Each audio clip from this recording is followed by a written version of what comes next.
15 ની ચર્ચા કરી રહ્યા છીએ। આપણું પર્યાવરણ વિશે આપણે ચર્ચા કરી રહ્યા છીએ। હવે ગયા લેક્ચરમાં આપણે જોયું હતું તમે જૈવિક વિશાલનની આપણે ચર્ચા કરી હતી।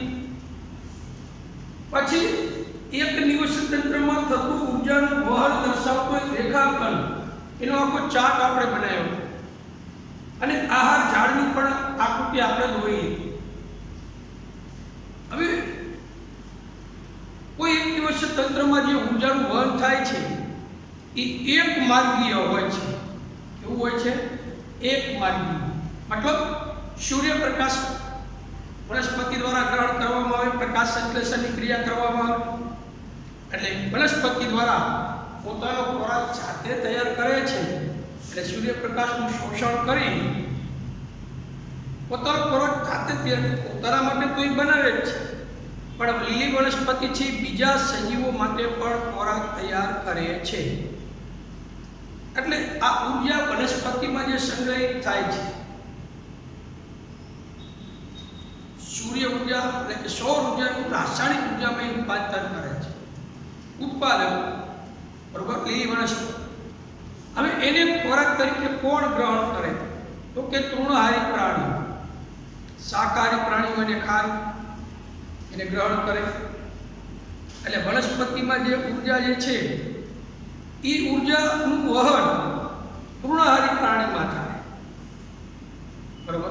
હવે તૃણહારી પ્રાણીને માંસાહારી દ્વારા શિકાર કરી અને ભક્ષણ કરવામાં આવે છે અને તૃણહારી જે પ્રાણીઓ છે એમાં જે ઉર્જાનો સંચય થયેલો છે તો તે ઉર્જાનું વહન માંસાહારી પ્રાણીઓમાં થાય છે। માંસાહારી પ્રાણીઓ બે પ્રકારના છે, દ્વિતીય કક્ષાના અને તૃતીય કક્ષા। ઉચ્ચ માંસાહારી, દ્વિતીય કક્ષાના જે માંસાહારીઓ છે એ શાકાહારીને ભક્ષણ કરે છે, ઉચ્ચ કક્ષાના માંસાહારીઓ છે એ માંસાહારીનું ભક્ષણ કરે છે। આ રીતે આપણે નિવસન તંત્રમાં થતું જે ઉર્જાનું વહન એનો આપણે ચાર્ટ બનાવ્યો હતો। હવે મિત્રો કુદરત દ્વારા નિવસન તંત્રની જે રચના થઈ છે એમાં આહાર શૃંખલા બનાવવામાં આવી છે। જંગલની અંદરની આહાર શૃંખલા, રણ વિસ્તારમાં જોવા મળતી આહાર શૃંખલા, પછી તૃણભૂમિમાં જોવા મળતી આહાર શૃંખલા। આ શૃંખલા એટલે શ્રેણી, આહારમાળા। હવે અહીંયા શું થાય? આહાર શૃંખલા જે છે, બરાબર, આહાર શૃંખલા કુદરત દ્વારા નિર્મિત છે, પણ આહાર શૃંખલાનું સર્જન થયું હોવા છતાં એ આહાર શૃંખલા જળવાતી નથી, બની જાય છે શું? આહાર ઝાડ। કારણ કે કોઈ એક સજીવ એક જ પ્રકારનો ખોરાક ખાય એવું જરૂરી નથી।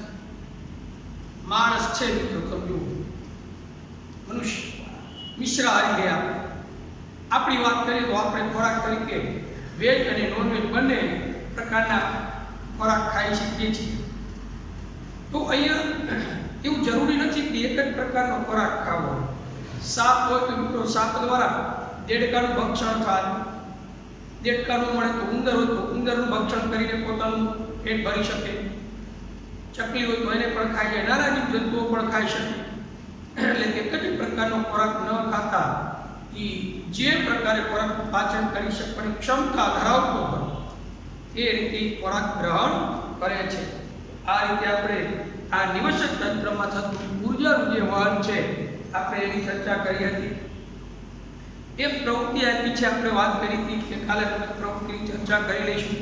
એટલે આપણે જોયું હતું સમાચાર પત્રોમાં તૈયાર ખાદ્ય સામગ્રી અથવા ખાવા યોગ્ય પદાર્થોમાં જંતુનાશક તેમજ રસાયણોની માત્રાના વિષયમાં સામાન્ય રીતે સમાચાર છપાતા રહે છે। કેટલાક રાજ્યોએ આ પદાર્થો પર પ્રતિબંધ પણ લગાડ્યો છે।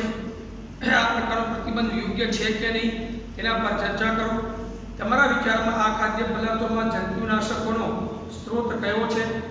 શું આ જંતુનાશક પદાર્થો અન્ય ખાદ્ય સ્ત્રોતોના માધ્યમથી આપણા શરીરમાં પહોંચી શકે છે?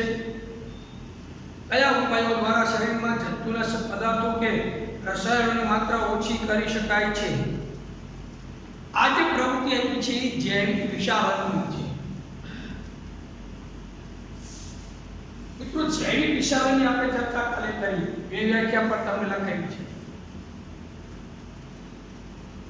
અને પીડીએફ પણ તમને મોકલાવી છે. હવે જૈવિક વિશાલન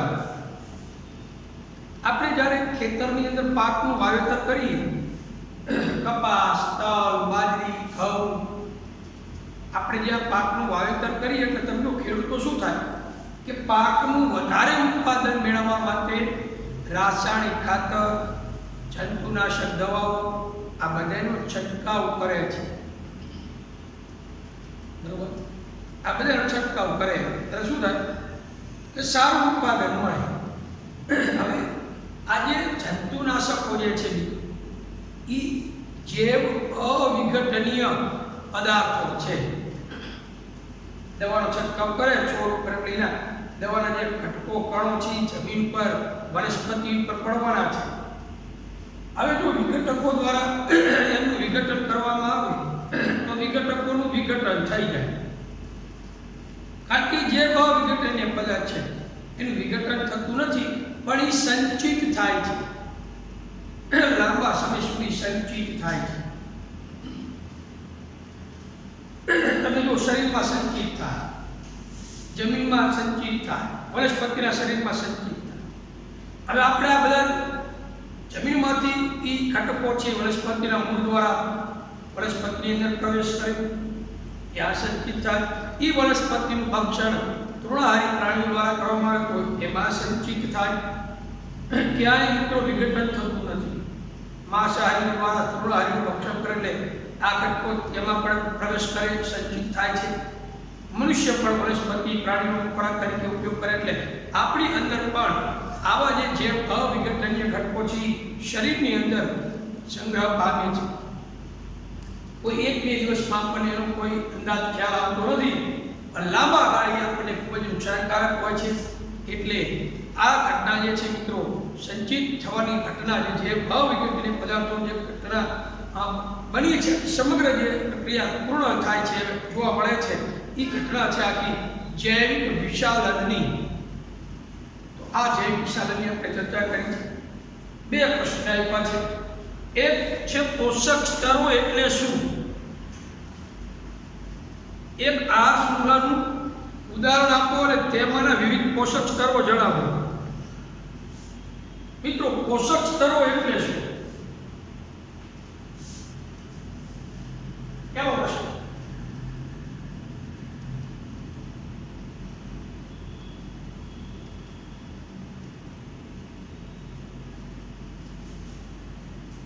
પોષક સ્તરો એટલે શું? એક આહાર શૃંખલાનું ઉદાહરણ આપો અને તેમાં વિવિધ પોષક સ્તરો જણાવો. હવે આહાર શૃંખલામાં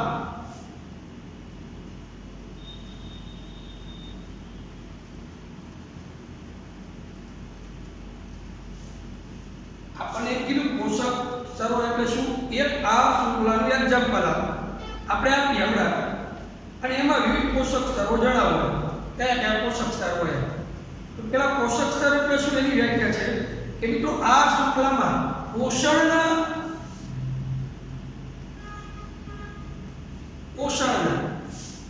આ જે ખોરાકની જે શૃંખલા છે હારમાળા જે છે, બરોબર. હવે જંગલની હોય તોય ભલે, ઘાસ એટલે કે તૃણભૂમિની આહાર શૃંખલા હોય તોય ભલે, રણ વિસ્તારની આહાર શૃંખલા હોય તો પણ ભલે, કારણ કે જે તે ક્ષેત્ર પ્રમાણે અથવા જે તે એરિયા પ્રમાણે એટલે કે જે તે વિભાગ પ્રમાણે કે જમીન પ્રમાણે આ શૃંખલા જોવા મળતી હોય છે. તો આ જે મિત્રો આ શૃંખલા છે એ આ શૃંખલાના એની અંદર પોષણના ક્રમિક પગથિયાઓની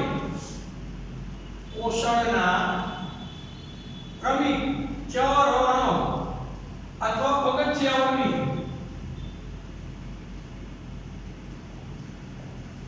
પોષક સ્તરો કહેવાય. શું કહેવાય? પોષક સ્તરો કહે છે.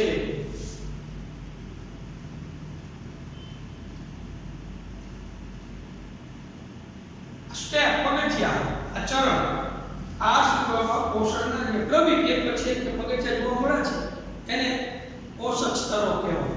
હવે આપણને પ્રશ્નમાં એવું પૂછ્યું છે કે એ આહાર શૃંખલાનું ઉદાહરણ આપો.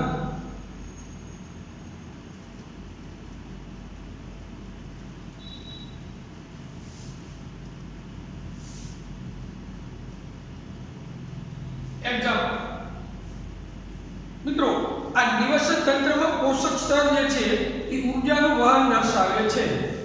તો આ શૃંખલાના તમે જો આપણને આપ્યું છે આ શૃંખલા જે છે એ એકદમ ભક્ષ્ય અને ભક્ષક આ બે શબ્દ એવા આપ્યા છે. ભક્ષ્ય અને ભક્ષક. ભક્ષ્ય એટલે જેને આપણે ખાઈએ છીએ એ પદાર્થને ભક્ષ્ય, ભક્ષક ભક્ષણ કરનાર ભક્ષક. ને સમજણ ફરી વાઘ જે છે અથવા સિંહ જે છે, સિંહ અને વાઘ માંસાહારી પ્રાણી છે. હવે હરણનો શિકાર કરે સિંહ, તો સિંહ છે હરણનો શિકાર કર્યો તો સિંહ કોણ ગણાશે? સિંહ હરણનો શિકાર કરી ખાધું તો હરણ સિંહ કોણ હે? એ ભક્ષ્ય છે, એ ખોરાક છે સિંહ. અને સિંહ છે કોણ હે? ભક્ષણ કરનાર ભક્ષક છે. શું છે? ભક્ષક. તો અહીંયા ભક્ષ્ય અને ભક્ષકના વચ્ચેના ક્રમિક સંબંધ દર્શાવે છે. બરાબર? તો એનું એક ઉદાહરણ આપું તમને. એક ઘાસ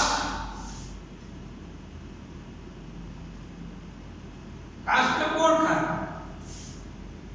ઉંદર. ચલો હાલો, ઘાસ ને ઉંદર ખાશે. ઉંદર ને કોણ ખાય? સાપ. સાપ ને કોણ ખાશે? સમડી. આવું એક એક્ઝામ્પલ છે. તો અહીંયા આપણે એવું કીધું પ્રશ્નમાં કે વિવિધ પોષક સ્તરો પણ જણાવો. આ ઉદાહરણ કયા કયા પોષક સ્તર ગણાય? તો ઘાસ છે એ શું કહેવાય? એ પ્રથમ પોષક સ્તર કહેવાય અને ઉત્પાદક કહેવાય. આ કોણ છે? પ્રથમ પોષક સ્તર. પછી ઉંદર કોણ છે? પ્રાથમિક ઉપભોગી, દ્વિતીય પોષક સ્તર ગણાય.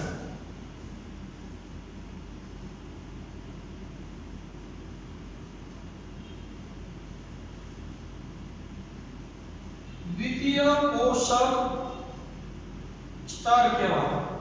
પછી સાપ છે દ્વિતીય ઉપભોગી છે. આ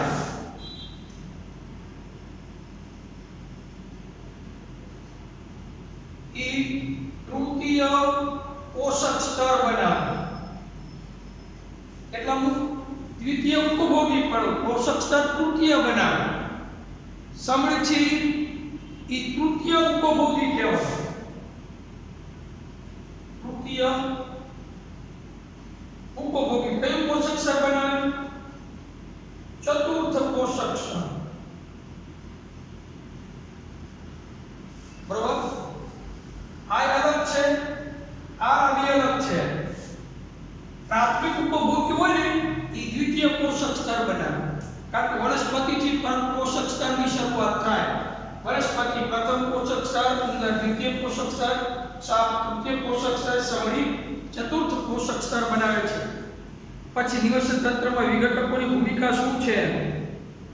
તો આપણે વિઘટકો દ્વારા જે વિઘટનીય પદાર્થોનું વિઘટન થાય. બરોબર? જે અવિઘટનીય પદાર્થોનું વિઘટન તો થતું જ નથી અને એ જૈવિક વિશાલની રચના ઉત્પન્ન કરે છે. એટલે વનસ્પતિ અને પ્રાણીઓ જે હોય મિત્રો, જ્યારે મૃત અવસ્થા ધારણ કરે, મૃત અવસ્થા એટલે નાશ પામે, મૃત્યુ પામે, ત્યારે ડેડ બોડી જે હોય એ ક્ષીણ થતા જાય. બોડી હોય તમે જો 20-25 કૂતરું મરી ગયું હોય રસ્તા ઉપર, તમે જો 15 દી પછી, મહિના પછી એને જોતા જ હોય, નીકળતા હોય, તો તમને 2-3 મહિના પછી ત્યાં એક પણ અવશેષ તમને જોવા નથી મળતો. તો એ ક્યાં ગયું? એના જે શરીરના અંગો ક્યાં ગયા, એના જે માંસપેશીઓ બધી ક્યાં ગઈ? તો એ ધીમે ધીમે રોજ વિઘટકો દ્વારા એનું શું કર્યું હોય? વિઘટન થઈ ગયું હોય. એટલે આવા પ્રાણનું મુક્ત શરીર તેમજ ઉત્સર્ગ દ્રવ્યો અને મળમૂત્રનો જે આપણે નિકાલ કરીએ છીએ એ ઉત્સર્ગ દ્રવ્યો એ પણ મિત્રો વિઘટન થાય છે.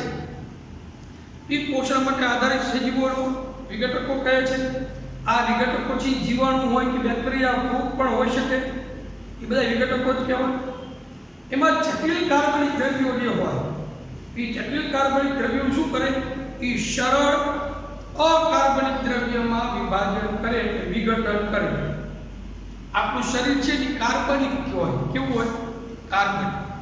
મૃત થાય એટલે એ જે વિઘટકો દ્વારા એની ક્ષીણ કરીને એકદમ માટીમાં મળી જાય એવું બનાવવામાં આવે એટલે અકાર્બનિક સ્વરૂપમાં રૂપાંતર થઈ ગયું એટલે વિઘટન થઈ ગયું. તો અહીંયા આવી રીતે આ બે પ્રશ્ન આપેલા છે, તમને પીડીએફ હું મોકલાવીશ. બરોબર. હવે આગળ છે મુદ્દા નંબર 15.2. આપણી પ્રવૃત્તિઓ પર્યાવરણને કેવી રીતે અસર પહોંચાડી શકે છે?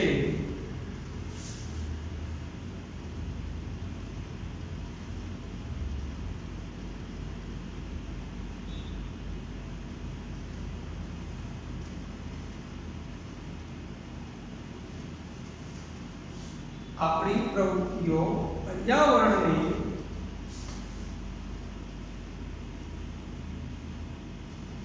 એવી રીતે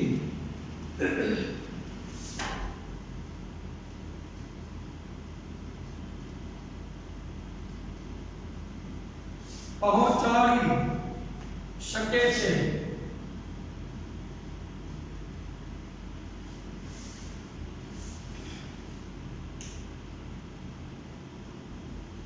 જો આપણે બધા પર્યાવરણના અંતર્ગત ભાગ સ્વરૂપે છીએ. બરોબર. આપણે બધા પર્યાવરણનો એક ભાગ છીએ. તેથી પર્યાવરણમાં થતું પરિવર્તન આપણને અસર પહોંચાડતું જ હોય છે. એટલે આપણી પ્રવૃત્તિઓ આપણી ચારે તરફના પર્યાવરણને અસર પહોંચાડે છે. મિત્રો, આપણે પર્યાવરણનો એક ભાગ છીએ. પર્યાવરણમાં જ્યારે જ્યારે ફેરફાર થાય આપણે એ ફેરફારથી અસર પામીએ છીએ અથવા આપણી પ્રવૃત્તિઓ દ્વારા પણ પર્યાવરણમાં ફેરફાર થાય. બરોબર. એકબીજાની રીતે અસર પામતા રહીએ અને આપણી પ્રવૃત્તિઓ આપણા ચારે તરફના પર્યાવરણની અસર પહોંચાડે છે. ધોરણ તમે 9મા ધોરણમાં અભ્યાસ કરી ગયા છો. આપણી પ્રવૃત્તિ પર્યાવરણને કોઈને કોઈ પ્રકારે પ્રભાવિત કરે છે. આવું એવું છે. આપણી પ્રવૃત્તિ કોઈ પણ રીતે કોઈ પણ ભાગે પર્યાવરણને પ્રભાવિત કરે છે. આ ભાગમાં આપણે પર્યાવરણ સંબંધિત બે સમસ્યાઓ વિષયમાં વિસ્તૃત ચર્ચા કરવાના છીએ. એમાં એક છે ઓઝોનના સ્તરનું વિઘટન અને બીજું છે કચરાનું વ્યવસ્થાપન. બે બાબત આપણે સમજવાની છે. ઓઝોનના સ્તરનું વિઘટન પહેલું,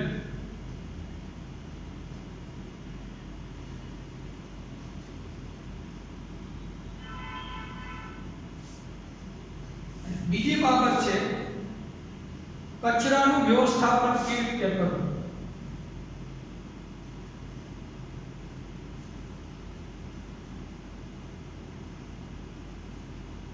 કચરાનું વ્યવસ્થાપન પહેલો આપણે લઈશું ઓઝોન સ્તર અને તે કેવી રીતે વિઘટન પામે છે.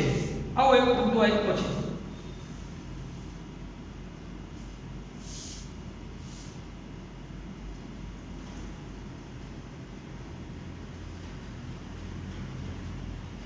ઓઝોન સ્તર અને તે કેવી રીતે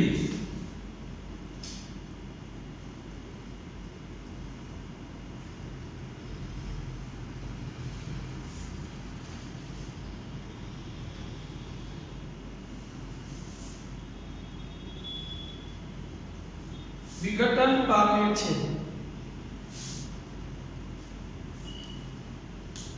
વિઘટન થવું એટલે છૂટું પડવું. ઓઝોન હવે આપણને એવું ઓઝોન સ્તર અને તે કેવી રીતે વિઘટન પામે. પહેલા આપણે બનતા તો ક્યાં હોય કેવી રીતે બને એ ખબર હોવી. વિઘટનની વાત તો પછી પહેલા કેવી રીતે બને પછી કેવી તૂટી જાય એ રીતે આપણે સમજૂતી લેવી પડે. તો અહીંયા આપણને એવું આપ્યું છે ઓઝોનનો અણુ ઓક્સિજનના 3 પરમાણુથી બને છે. જ્યારે સામાન્ય ઓક્સિજન જેના અણુમાં 2 પરમાણુ હોય છે તે ઓક્સિજન બધા પ્રકારના જાળક સજીવો માટે આવશ્યક છે. ઓઝોન એક ઘાતક વિષ છે, પરંતુ વાતાવરણની સ્તરમાં ઓઝોન એક આવશ્યક કાર્ય સંપાદિત કરે છે. તે સૂર્યમાંથી આવતા પારજાંબી વિકિરણોમાંથી પૃથ્વીને રક્ષણ આપે છે. આ પારજાંબી વિકિરણો સજીવો માટે અત્યંત હાનિકારક છે. ઉદાહરણ તરીકે માનવમાં ત્વચાનું કેન્સર ઉત્પન્ન કરી શકે છે.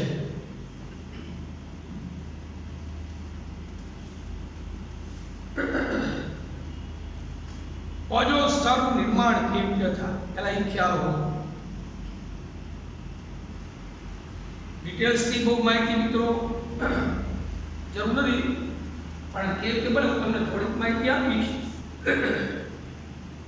આપણા કોષને લગતી માહિતી તમને પૂરી પાડશે. બાકી આપ તો ઓઝોનથી એકડો ઘૂંટવા જઈએ તો ઘણા લાંબો ચાલે એવી માહિતી તમે ગૂગલ સર્ચ કરો તો એમાંથી પણ તમને વધારે માહિતી મળી શકે એમ છે. પણ અહીંયા સામાન્ય જે બાબત છે આપણે ઓઝોન સ્તર કેવી રીતે નિર્મિત થાય.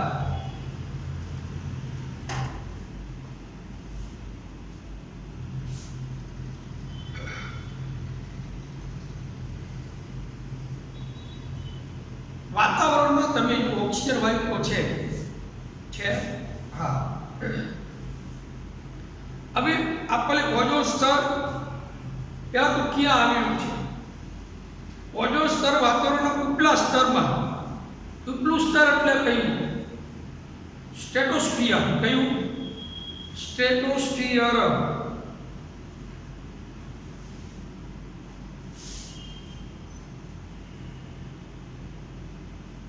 ઓઝોન સ્તર હવે એક વાક્યના પ્રશ્ન છે. ઓઝોન સ્તર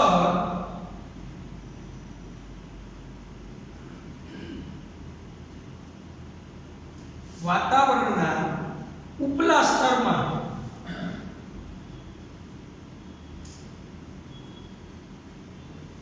એટલે કે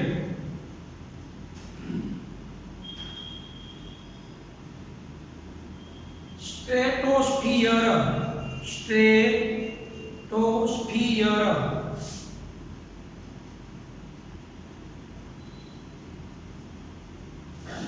સ્ટ્રેટોસ્ફિયર ઉપલું સ્તર આવેલું છે એમાં આવેલું છે.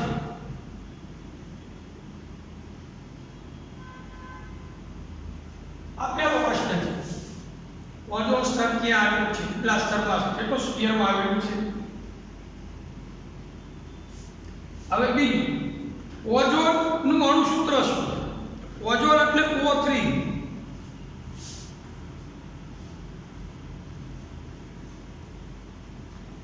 O3 એટલે ઓઝોન. ઓઝોનના અણુ ઓક્સિજનના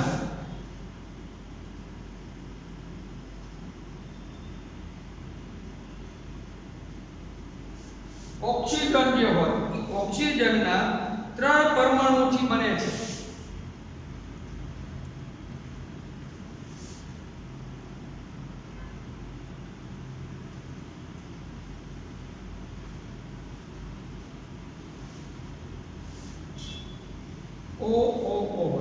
ઓક્સિજનના 3 પરમાણુથી O3 એટલે કે ઓઝોન બને છે.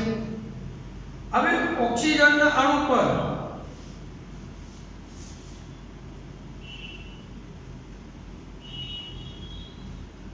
ઓક્સિજન એટલે O2 બરાબર. O2 એ ઓક્સિજનના અણુ પર કયા કિરણો પડે? આ જાંબલી આપણે આપ્યું જ છે. આ જાંબલી એટલે કયા? અલ્ટ્રા વાયોલેટ કિરણો. કયા? UV. UV એટલે અલ્ટ્રા વાયોલેટ. તો આ ઓઝોન જે છે એમાં ઓક્સિજન મહત્વનો ભાગ બન્યો. એટલે કે ઓક્સિજન એટલે O2 ના અણુ પર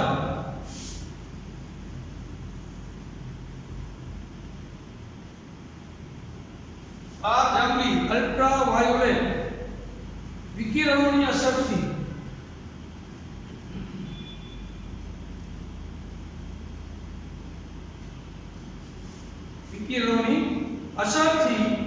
શું થાય? એ અસરથી ઓઝોન બને.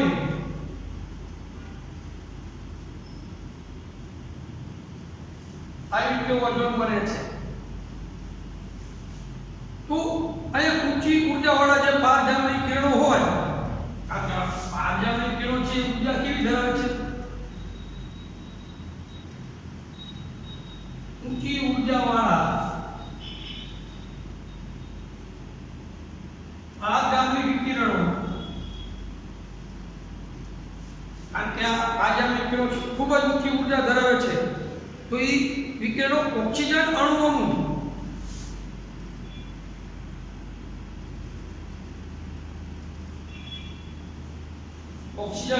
અણુઓનું શું કરે ખબર છે? વિઘટન. ઓક્સિજન અણુઓનું વિઘટન કરી સ્વતંત્ર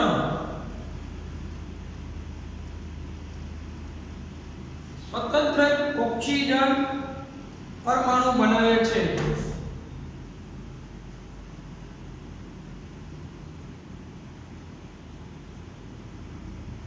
ઓ બનાવે.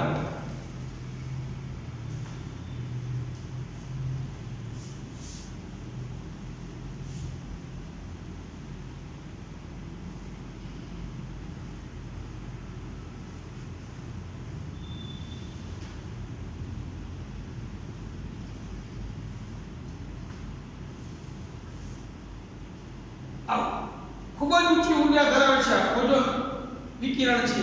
એટલે ઓઝોન વાયુમાં પારજામની કિરણો જે નુકસાન કરે છે, એ પારજામની કિરણોની ઉર્જા ખૂબ જ ઊંચી હોવાના કારણે ઓક્સિજન અણુ જે હોય O2 એને તોડી નાખે અને વિઘટન કરી ઓક્સિજન પરમાણુ બનાવે. શું બનાવે? ઓક્સિજન સ્વતંત્ર ઓક્સિજન પરમાણુ બનાવે.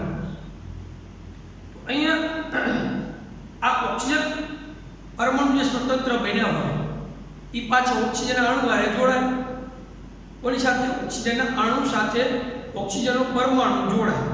એટલે ઓક્સિજનનો આ સ્વતંત્ર પરમાણુ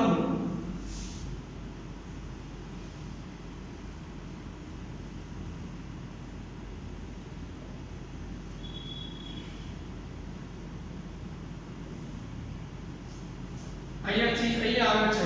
ઓક્સિજનનો આ સ્વતંત્ર પરમાણુ શું કરે? ઓક્સિજનના અણુ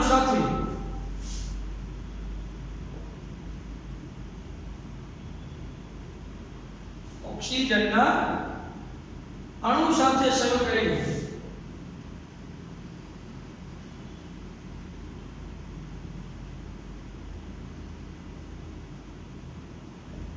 સંયોજાઈને શું થાય? ઓઝોનનો અણુ બનાવે છે.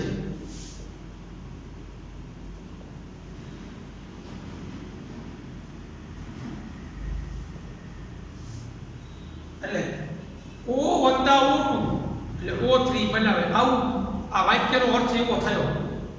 ઓક્સિજન પરમાણુ એટલે O, ઓક્સિજન અણુ એટલે O2, એમાંથી ઓઝોનનો અણુ એટલે O3 બન્યું. એવું કહેવા માંગે છે. એને આપણે આ જે થિયરી આપણે જોઈ, ઓઝોનનો અણુ ઓક્સિજનના 3 પરમાણુઓથી બનેલો છે. હા, O3 ઓક્સિજનનો અણુ એટલે O2 પર પારજામની વિકિરણોની અસરથી ઓઝોન બને છે. હવે અહીંયા પારજામની વિકિરણની અસરથી ઓઝોન બને છે, પણ એના પહેલા તો શું થાય કે આ ઊંચી ઉર્જાવાળા પારજામની વિકિરણો રહેલી એ ઓક્સિજનનો જે અણુ હોય ને O2 એ અણુનું વિઘટન કરી સ્વતંત્ર ઓક્સિજન પરમાણુ બનાવે. બરાબર? તો બને શું? O2. બરાબર? આની ઉપર પારજામની કિરણો. કયા વિકિરણો? પારજામની વિકિરણો.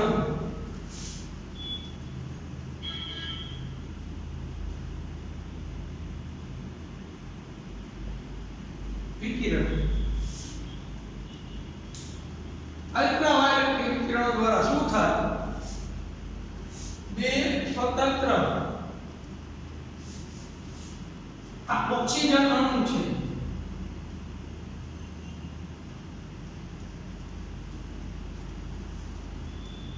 ઓક્સિજન પરમાણુ આ પણ શું? ઓક્સિજન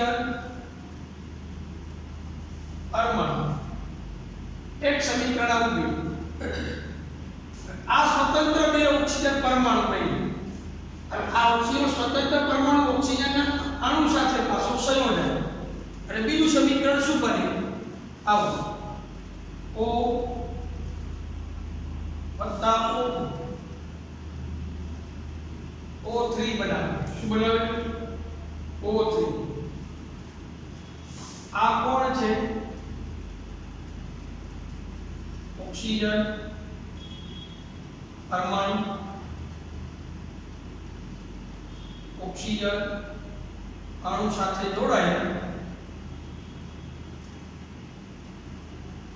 ઓઝોન બનાવે છે શું બનાવ્યું ઓઝોન આવી રીતે આ બે સમીકરણ તમારે પરીક્ષામાં લખવાના છે આ પ્રશ્ન તમને એવી રીતે પૂછાય છે ઓઝોન કેવી રીતે નિર્માણ પામે છે ઓઝોન સ્તરનું અગત્ય જણાવો એમ આ નિર્માણ પામે છે એટલે બે ગુણનું થયું ઓઝોન સ્તર કેવી રીતે નિર્માણ પામે છે એ આવી રીતે તમે લખી શકો બરાબર અને કેવી રીતે વિઘટન પામે છે એ રીતે આ નિર્માણ પામ્યું આ વિઘટન કેવી રીતે થાય ઓઝોન એ આપણે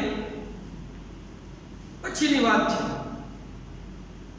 અહીંયા ઓઝોન સ્તર કેવી રીતે વિઘટન થાય છે તો ઓઝોન સ્તરનું આપણને નિર્મિત ખાલી કોષની અંદર આપ્યું છે વિઘટન તો પોલ્યુશનના કારણે ઓઝોન સ્તર તૂટે છે એટલે આપણે એ પ્રદૂષણની ઓઝોન સ્તરની અગત્ય મહત્વ શું છે આપણે જોઈ લઈએ એટલે ખ્યાલ આવશે તમને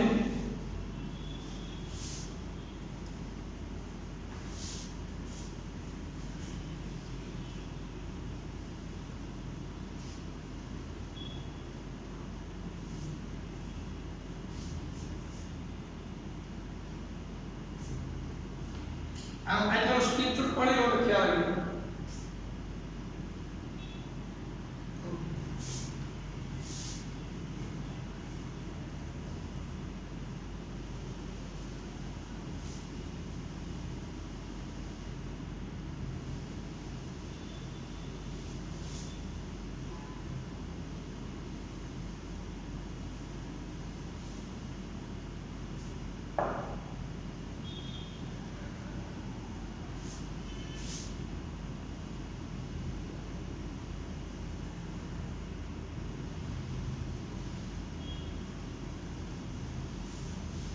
ઓઝોન સ્તરની અગત્યતા શું છે મહત્વ એટલે ઓઝોન સ્તરની આપણે શું ફાયદો થાય તો તમને ખબર છે સૂર્યમાંથી આવતા પારજામની વિકિરણો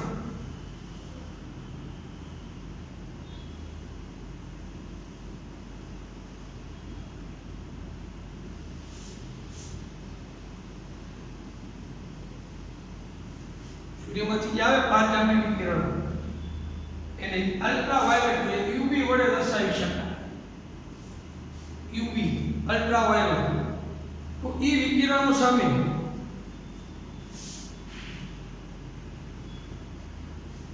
અલ્ટ્રાવાયોલેટ વિકિરણો સામે ઓઝોન સ્તર પૃથ્વીના ફરતે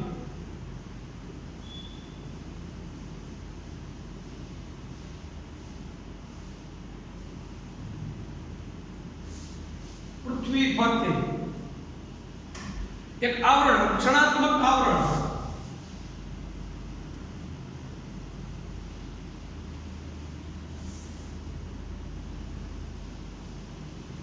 રક્ષણાત્મક આવરણ બનાવે છે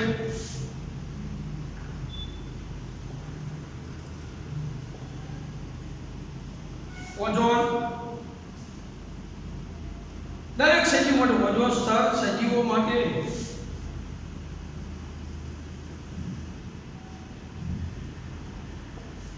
દરેક સજીવો માટે હાનિકારક જે કિરણો છે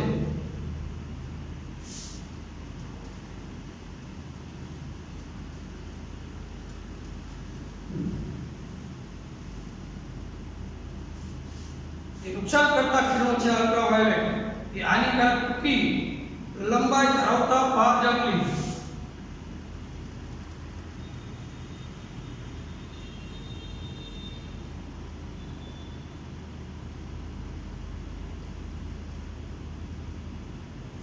પારજામની જે વિકિરણો છે એનું શું કહીએ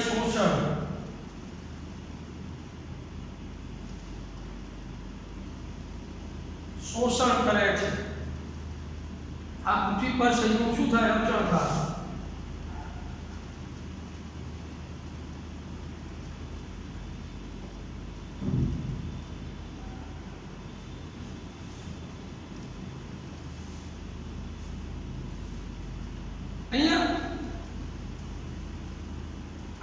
અસર જે થાય એનાથી આપણે પૂછ્યું ઉદાહરણ તરીકે માનવમાં ત્વચાનું કેન્સર ઉત્પન્ન કરી છે. હાનિકારક અસર મનુષ્યમાં ત્વચાનું કેન્સર થાય. માણસ કે ત્વચા ચામડીનું કેન્સર થવાની સંભાવના છે.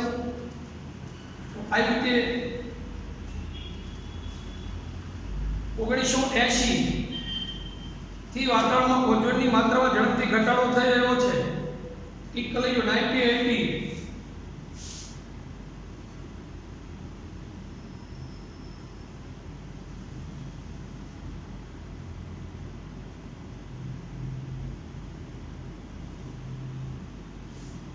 ઝડપથી ઓઝોન સ્તરમાં ઘટાડો થઈ રહ્યો છે.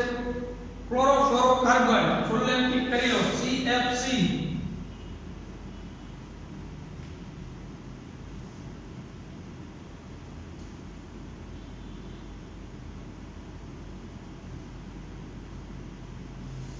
ક્લોરોફ્લોરોકાર્બન ફૂલ નેમ પૂછાય છે CFC.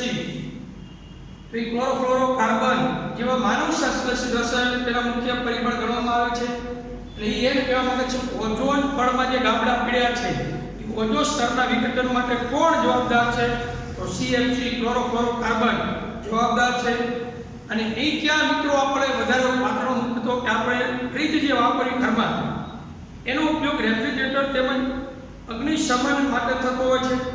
1987માં સંયુક્ત રાષ્ટ્ર પર્યાવરણ કાર્યક્રમ UNEP યુનાઇટેડ નેશન એન્વાયરમેન્ટલ પ્રોગ્રામમાં સર્વસંમતે નક્કી કરવામાં આવ્યું કે CFC નું ઉત્પાદનને 1986ના સ્તર પર જ સીમિત રાખવામાં આવે. એટલે વધારે CFC નું ઉત્પાદન ન થાય. 1986 ની મર્યાદા જે હતી એ પ્રમાણે જેનું ઉત્પાદન થવું જોઈએ. આવું UNEP જે આખો પ્રોગ્રામ જે છે એ સંયુક્ત કાર્યક્રમ જે તો સંયુક્ત રાષ્ટ્ર ઉપક્રમનો એમાં એવું સર્વસંમતે આવો ઠરાવ પસાર થયો. CFC નું ઉત્પાદન છે 1986ના સ્તર પર જ સીમિત રાખવું એવું નક્કી કરવામાં આવ્યું. અને હવે તો મિત્રો તમે ફ્રીજ બનાવતી જે કંપનીઓ છે રેફ્રિજરેટર બનાવતી જે કંપની છે વિશ્વની પ્રત્યેક કંપનીઓ માટે CFC મુક્ત રેફ્રિજરેટર બનાવવાનું ફરજિયાત કરવામાં આવ્યું છે. વિશ્વની દરેક કંપની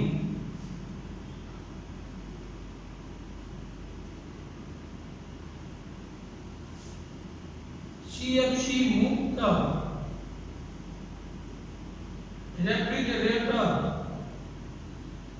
બનાવવાનું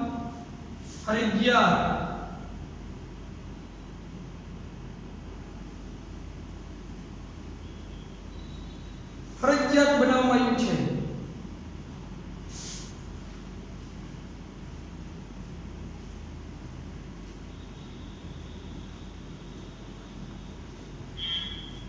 CFC મુક્ત ક્લોરોફ્લોરોકાર્બન મુક્ત જ હવે ફ્રીજ નવા જે ફ્રીજ ટેકનોલોજી યુક્ત ફ્રીજ હવે માર્કેટમાં મળે છે એ CFC મુક્ત ફ્રીજ બનાવવાનું ફરજિયાત કરવામાં આવ્યું છે. તમે એક પ્રવૃત્તિ આપી છે 15.4 પુસ્તકાલય ઇન્ટરનેટ અથવા સમાચાર પત્રો માંથી જાણકારી મેળવો કે કયા રસાયણો ઓઝોન સ્તરના વિઘટન માટે જવાબદાર છે. જાણકારી મેળવો કે આ પદાર્થોનું ઉત્પાદન તેમજ ઉત્સર્જનનું નિયમન સંબંધી કાયદો ઓઝોન વિઘટનને ઓછો કરવામાં કેટલો સફળ રહ્યો છે. શું કેટલાક વર્ષોમાં ઓઝોન ગર્તના આકાર ગર્ત એટલે ખાડા ઓઝોનના છિદ્રો જે પીડ્યા છે એ આકાર કે કદમાં કોઈ પરિવર્તન આવ્યું છે? ઓઝોનના જે છિદ્રો પડી ગયા હતા એ પોલ્યુશનના કારણે એ છિદ્રો વધતા જાય છે. હવે જો આપણે પ્રદૂષણ ઉપર અંકુશ નહીં રાખીએ તો આ ગર્ત છે એ બુરાશે નહીં. અને જો એ ગર્ત મોટા થતા જશે તો સજીવ સૃષ્ટિ માટે હાનિકારક અલ્ટ્રાવાયોલેટ કિરણો પૃથ્વી સુધી પહોંચવામાં સફળ બને છે. એ સૂર્યમાંથી નીકળતા જે આરજાબલી કિરણો છે એ સજીવ સુધી પહોંચવા દેતું નથી. કોણ? ઓઝોનનું સ્તર. ઓઝોનમાં એ હોલ પડી ગયા છે એટલે અમુક જગ્યાએ કિરણો પહોંચવામાં સફળ થાય છે. આ રીતે આ ઓઝોન સ્તરનું નિર્માણ થાય છે. અને હું તો એક વાત એમ કહી શકીએ કે ઓઝોનનું જે સ્તર છે આ પૃથ્વી ઉપર એ મનુષ્ય કે દરેક સજીવ માટેનું એક સુરક્ષા કવચ છે. બરાબર, એ એવું સુરક્ષા કવચ છે જે આપણને હાનિકારક વિકિરણોથી બચાવે છે. માણસની એવી પ્રવૃત્તિ પોતાનો સ્વાર્થ સાધવા માટે જે સતત પ્રદૂષણનો વધારો કરતો રહે છે, એ પ્રદૂષણના કારણે દિવસે દિવસે તમે જુઓ પોલ્યુશન વધતું જાય છે. તો એના કારણે ઓઝોન છિદ્રો પડવા લાગ્યા છે, અને ધીમે ધીમે છિદ્રો જો મોટા થશે, ઓઝોન પણ સંપૂર્ણપણે નાબૂદ થશે, તો સમગ્ર જીવસૃષ્ટિનો પણ નાશ થઈ શકે છે. એટલે આ બધી બાબતો આપણે જો આવી નુકસાનમાંથી પસાર ન થવું હોય તો આપણે પ્રદૂષણને અટકાવવું પડશે. આપણે સીએફસી જેવા વાયુઓ છે એનાથી દૂર રહેવો જોઈએ, ઉપયોગ ન થાય તો એનો કે નિકાલ પણ ન થાય વાતાવરણમાં, એની ખાસ તકેદારી રાખવી જોઈએ. એટલે જ વિશ્વમાં દરેક કંપની હવે સીએફસી મુક્ત જ રેફ્રિજરેટર બનાવવાનો પ્રયત્ન કરે છે, અને એસી અને ફ્રીજ બને ત્યાં સુધી વાપરવાની. આ મારી ભાષા. હવે આપણે જીવનમાં વણાઈ ગયેલા પદાર્થો છે, ઘરમાં એના વગર ચાલતું નથી, પણ એના જ મિત્રો આ બધા વાયુથી નુકસાન કરતા હોય છે. બીજો મુદ્દો જે આવ્યો છે આપણને કચરા દ્વારા, આપણા દ્વારા નિર્માણ પામતા કચરાનું પ્રબંધન જે આપ્યું છે, એ આપણે હમણાં મેં લખ્યું, તમે જોઈ શકો છો. તો અહીંયા આજે કચરાની આપણે વાત કરી એ પહેલાં થોડું એક પ્રવૃત્તિ જે હતી આપણે 15.4 વાળી, એમાં યુએનઈપી ઉપર એક ફૂલ નેમ આપ્યું છે, ટીક કરી લો. હવે ગુજરાતીમાં તમે લખશો તો પણ ચાલશે. યુએનઈપી નું પૂરું નામ સંયુક્ત રાષ્ટ્ર પર્યાવરણ કાર્યક્રમ, યુનાઇટેડ નેશન એન્વાયરમેન્ટલ પ્રોગ્રામનું સર્વોમતે એવું નક્કી કર્યું હતું. આજે સર્વોમતે જે પ્રોગ્રામમાં નક્કી કર્યું છે કે વિશ્વની દરેક કંપની જે ફ્રીજ બનાવે એ ફ્રીજ સીએફસી મુક્ત બનાવે. કારણ કે હવે સીએફસીનું પ્રમાણ ઓછું થાય ને, એ આપણા દરેક સજીવ માટે હિતકારક છે. બરાબર, અહીંયા આ ઓઝોનની આપણે ચર્ચા પૂર્ણ કરીએ છીએ. બીજો એક ટોપિક આ કર્યો છે આપણા દ્વારા નિર્માણ પામતા કચરાનું પ્રબંધન, એ આપણે આવતીકાલે લઈ લઈશું. નમસ્કાર.